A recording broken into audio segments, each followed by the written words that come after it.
Solving the Rubik's Cube can be hard. Some people solve and solve and solve and never see any improvement. So today I'm going to show you how to practice the Rubik's Cube so you can see the most growth possible. And make sure you stick around to the end of the video because I have some tips that will take this practice to the next level. The first step to practicing the Rubik's Cube efficiently is to film your solves. Now hear me out, don't click off, because filming your solves can help a lot. So just grab an old camera or your smartphone and make sure it can shoot in slow motion, because if you record your solves in slow motion, you will be able to find your flaws, where you pause, where you mindlessly turn, etc.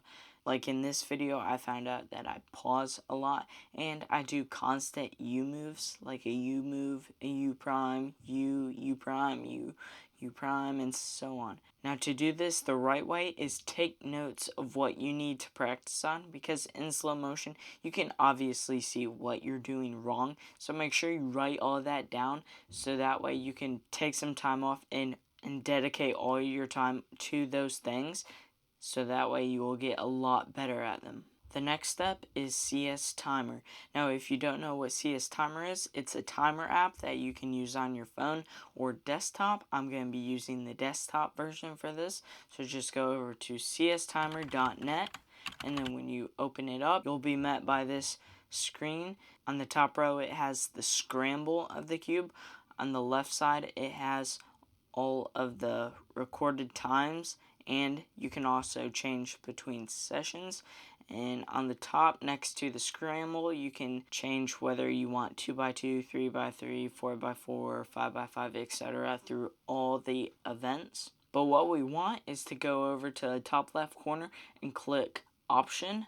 You'll be met by this chaotic bunch of words. When you go over, click on timer, then go down to multi-phase and change the 1 to a 4. So now when you start your solve, you gotta click the spacebar, start your solve, and then once you're done with cross, click the spacebar.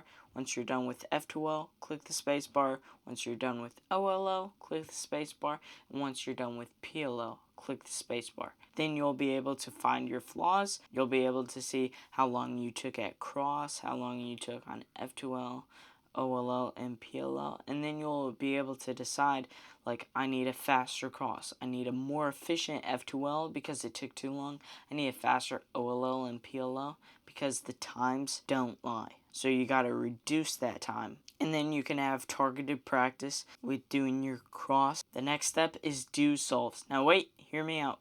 If you don't do solves, you won't know if you're improving or not. Look at this graph. You can see your progress. I've done about 400 solves and you can see the major drop I've got. Now to get this graph on your main screen, you gotta go to the right corner and then click the graph button, and then it will show your progress throughout all your solves. And there's 3 colors, there's gray, red, and blue, and that stands for average of 5, average of 12, and your current solves. So you'll be able to see your progress throughout all the years that you've been cubing, or months even, and you'll be able to see the before and after. And if your times are improving, that is motivation to keep practicing. If you see the progress that you've done, you know you're doing something right, so just keep doing that.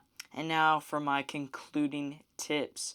Number 1 is have targeted practice at your weaknesses. Once you find your flaws, write them down, and then spend like 15 to 20 minutes on each thing and try and work on getting faster at each thing. Now you won't see progress right away, and that leads me to my next tip, which is improvement doesn't come right away. So be patient, don't give up, because improvement may take a while, but if you stick at it, if you keep on working hard, you will see the progress. So now that you know how to practice the right way in order for you to see the most improvement possible, I have a video on some tips to get faster.